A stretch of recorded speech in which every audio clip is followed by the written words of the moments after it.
MCTV, la chaîne qui enseigne, la chaîne qui éclaire. te réalité boobu taalibe bi di ko vivre à travers zikr salatul fatiha day dem ba communion bi muy am moom ak xayb sax muy ëpp doole communion bi muy am ak monde shahada su boobaa mu dem moom sëriñam la doon jaaxle ni mu gisee yonent bi moom mu mujj di gis yonent bi kooku dootul jaaxle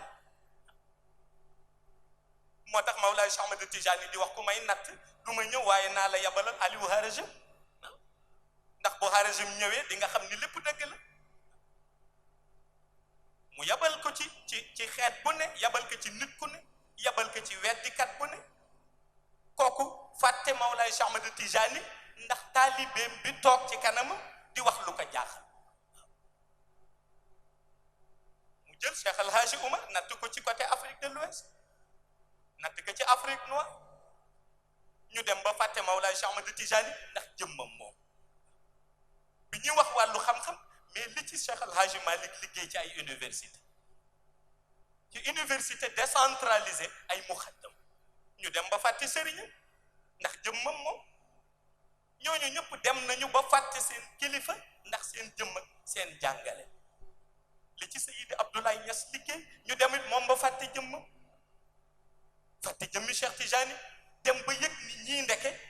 su leen yabaloon rek ñu defar àdduna waaye biñ ne du dugg mukk ci ñi nga xam ni xamuñu wàllu soufisme ndax dañ ko daan wax ni tariqa Tijani boo xamul wàllu soufisme mënoo ci adhéré li ci bàyyi adhéré loo ci ay millions de personnes kenn xamul na mu toll te ñooñu waxuma xam wàllu soufisme mais xamuñu woon sax wàllu islam loolu di liggéeyu Mawlaay Cheikh Ahmad Tijani mais mu ni noonu la liggéey bi di continuer ba axiru zaman moo tax werante réalité al imam al mahdi ba ku nekk féetale ka sa bopp dama defe ni bëgg fileeg ay at ñu weddi la rek ay tax nga ciy dugg loolu rek la daal li ma ciy digal nit mooy ku ciy waxati teeyal ba 2022 passé nga soog a cee wax waaw. MCTV,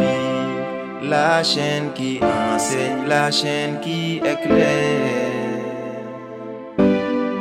Pour vous servir,